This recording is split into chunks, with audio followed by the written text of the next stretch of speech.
अभी जो जमीन का सर्वे हो रहा है ना, 534 अंचल में जो है आपका जो ब्लॉक का कार्यालय है वहां पे 534 अंचल कार्यालय में जमीन का सर्वे ये हो रहा है। अब देखिए, आपके मन में सवाल उठता होगा क्या हो रहा है, सर्वे जो जमीन का हो रहा है उसमें क्या हो रहा है, क्या सुविधा होगा इस सर्वे से, मतलब कोई सुविधा होगा आपको इस सर्वे से। और गलत सर्वे अगर बाय डिफॉल्ट हो जाता है, मतलब अगर सर्वे हो रहा है गलत सर्वे हो गया तो उसका सुधार का मौका मिलेगा या नहीं मिलेगा, अगर मिलेगा तो किस तरीके से मिलेगा, किस तरीके से जो है आपको जानकारी, हम तो हर जानकारी आपको अपडेट करते रहेंगे। ठीक है, अभी जिसके पास जमीन है उसको क्या करना चाहिए, अभी अगर आपके पास जमीन है और जो भी जमीन आपके पास है, आपके पास उसका कागज है या नहीं, आपको क्या करना चाहिए, सारा बात जो है यहाँ पे आज डिस्कस करने वाले हैं। तो देखते हैं सबसे पहले आगे और समझते हैं कि देखिए, ये जो 35 अंचल कार्यालय में जमीन का सर्वे हो रहा है वो लगभग 68 साल बाद हो रहा है, लगभग 68 साल बाद हो रहा है, मतलब 534 जो अंचल कार्यालय है उसमें जमीन का सर्वे।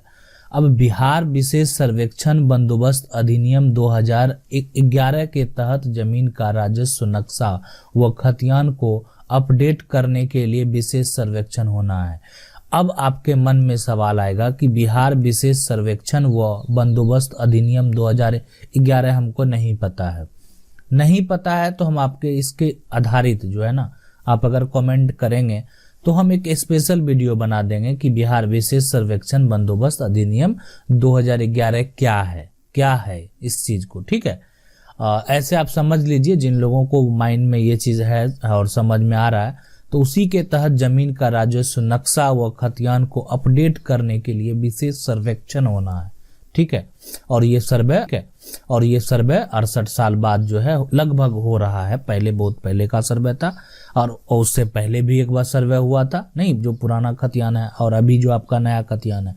अब जो है अभी आपका जो खतियान है वो पुराना हो जाएगा और अब जो खतियान आ जाएगा वो आ जाएगा नया खतियान, मतलब अब जो खतियान आएगा वो नया खतियान बन जाएगा।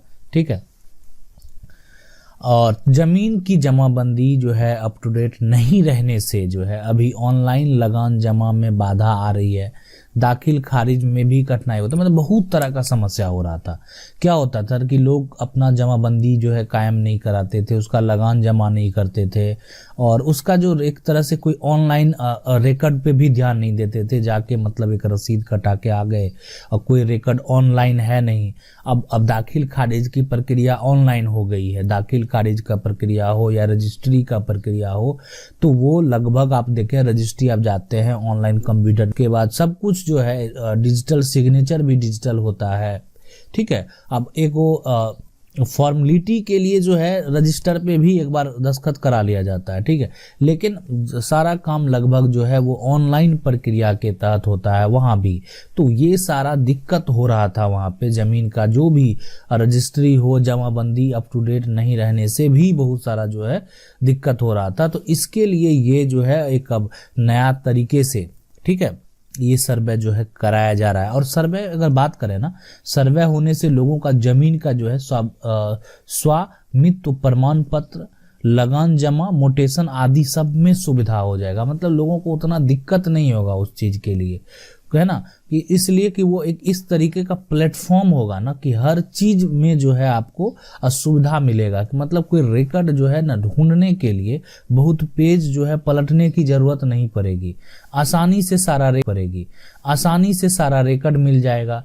किसने क्या, आपका मान लेते हैं उस खतियान में आप जो है एक पूरा खतियान बन के आया और उसमें ये पूरा खतियान है, ठीक है, खतियान है और इसमें 2 लोग हैं जो हिस्सेदार हैं। अब किसने क्या बेचा, ठीक है, किसके नाम पे कितना जमाबंदी है, सारा रिकॉर्ड अगर मेंशन रहता है तो दिक्कत तो नहीं होगा। अब एक मान लेते हैं एक का जमाबंदी बना हुआ, एक का नहीं बना हुआ है, अब दूसरा इस चीज को सपोर्ट नहीं कर रहा है, तो रिकॉर्ड जो ऐसा होगा कि वो देखा जाएगा कि इसके नाम पे उसी खतियान का जो है ये बना हुआ और इसके नाम से नहीं हुआ, तो हर सुविधा, हर चीज का सुविधा मिलेगा और ये फायदा होगा ये जो सर्वे हो रहा है इस सर्वे से। ठीक है, अब देखें कि इसमें आगे देखते हैं कि सरकारी व निजी जमीन अलग अलग जो है अलग अलग ब्यौरा तैयार होगा, और सरकारी जमीन जो है और जो निजी जमीन है उसका ब्यौरा इस बार अलग अलग तैयार होगा, कि सरकार के पास कितना जमीन है उसका एक अलग ब्यौरा जो है पूरा हर जगह का, हर मौजा का तैयार होगा कि पास कितना कितना जमीन है।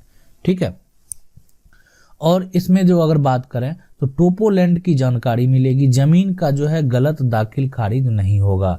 और क्या होता था कि कोई जमीन होता था और कोई प्रूफ दिखा के मतलब गलत तरीके से जो है दाखिल खारिज करा लिया जाता था, मतलब जमीन किसी और का और लगान रसीद कटा रहा है कोई और जमीन को यूज भी कर रहा है, ऐसा भी होता था। तो गलत तरीके से जो है दाखिल खारिज, अब यह जमीन गलत तरीके से रजिस्ट्री हो गया और उसका दाखिल खारिज करा लिया गया, ये सारा जो होता था वो अब जो है नहीं होगा। ठीक है, अब आगे समझते हैं इसको और क्या होगा। अब जो सर्वे है ये लंबा नहीं होकर सिर्फ 2 स्तर में होगा। जमीन का हवाई सर्वेक्षण के बाद काम करने वाली एजेंसी जो है मैप देगी। जो एजेंसी, जो कंपनी उस पे काम कर रही है वो पहले हवाई सर्वेक्षण करेगी। हवाई सर्वेक्षण के द्वारा जो है पूरा वो एक मानचित्र और मैप जो है तैयार किया जाएगा। जब वो मैप मिलेगा ना, जो नक्शा होता है, नक्शा मिलेगा, इसके आधार पे प्लॉट नंबर देकर डिजिटल नक्शा जो है ना नेट पे डाल दिया जाएगा। देखिए, जब डाला जाएगा तो हम आपको जरूर वो बात इन्फॉर्म जरूर करेंगे। ठीक है, तो आप अगर चैनल पे बने रहते हैं, चैनल पे ही रहते हैं, तो वो सारा जानकारी इससे रिलेटेड आपको मिलता रहेगा। फिर इस पर आपत्ति मांगी जाएगी, मतलब आपको अगर कोई दिक्कत होगा नक्शा से, नक्शा कम हो गया, जो भी हो गया, जो भी उसमें अगर कोई दिक्कत होगा या किसी गलत के नाम पे वो नक्शा चला गया, वो नंबर चला गया, तो सारा आपत्ति का जो है सत्यापन कराकर उसे पुनः जो है प्रकाशित किया जाएगा। मतलब इस पे आपत्ति मांगी जाएगी, आपको सुधार का मौका दिया जाएगा। अगर आप जो है उस पे एक्टिव रहते हैं तो अगर आप वो रहना चाहिए, एक्टिव तो रहना ही चाहिए। आपके पास जमीन है, आप जो एक्टिव नहीं रहेंगे, कुछ बाद में जो दौड़ने से अच्छा है कि पहले क्यों ना हम एक्टिव रहें, और उसी समय अगर बाय चांस कुछ ना कुछ गड़बड़ी होता है तो हर बात का सुधार कर लें। ठीक है, और इस पर आपत्ति का एक और मौका दिया जाएगा। ऐसा नहीं कि एक मौका हो गया तो फिर प्रकाशित होने के बाद दोबारा मौका नहीं मिलेगा, एक और मौका मिलेगा। मतलब मौका मिलेगा, ऐसा नहीं है कि गवर्नमेंट चाहती है कि आपके साथ जो है वो पूरा गलत हो जाए और उलझन सारा जो है उलझ के रह जाए, ऐसा नहीं। उसको सुधारने के लिए ऐसा किया गया है, लोगों को जो है दिया जाएगा और इस मौका। और इसके बाद जो है फाइनल स्तर पे जब नक्शा प्रकाशित कर दिया जाएगा ना, तो फिर अगर तब तक आप वो चीज पे एक्टिव नहीं रहेंगे तो फिर आपको फिर ऐसे नहीं होगा, तब फिर कोर्ट के द्वारा होगा। ऐसे आप इजीली नहीं करा सकते हैं। आज वर्तमान में क्या हो रहा है, वर्तमान में मान लेते हैं जमीन किसी और का सर्वे हो गया किसी और के नाम पे, वो लोग उस समय एक्टिव नहीं थे और उस समय कागज का जमाना था, इजीली इंफॉर्मेशन नहीं मिलता था और लोग उतने एक्टिव भी नहीं रहते थे। ठीक है, और सर्वे दूसरे के नाम पे हो जाने के बाद मौका उस समय भी दिया गया था, लेकिन लोग उतने एक्टिव नहीं हुए। और एक्टिव ना होने के चलते क्या हुआ, आज उसके लिए लोग टीएस लड़ के जो है ना और कोर्ट के द्वारा जो है उस सर्वे को तोड़ रहे हैं। ठीक है, तो ये दिक्कत यहाँ ना हो। जब भी यहाँ पे कोई भी आपत्ति का अगर टाइम आएगा तो हम वीडियो के माध्यम से आपको जरूर जानकारी देंगे कि क्या करना है, कैसे करना है। अगर आपको वीडियो अच्छा लगा तो वीडियो को लाइक जरूर कर दीजिएगा। हाँ, अगर आपको जमीन संबंधित कोई भी सवाल है तो आप कमेंट करके पूछ सकते हैं, हम वीडियो के माध्यम से जवाब देने का प्रयास करेंगे। चैनल पे नए हैं तो चैनल को सब्सक्राइब करके जो बेल आइकन है उसको जरूर दबा लीजिए। मिलते हैं आपसे अगले वीडियो में, तब तक के लिए जय हिंद।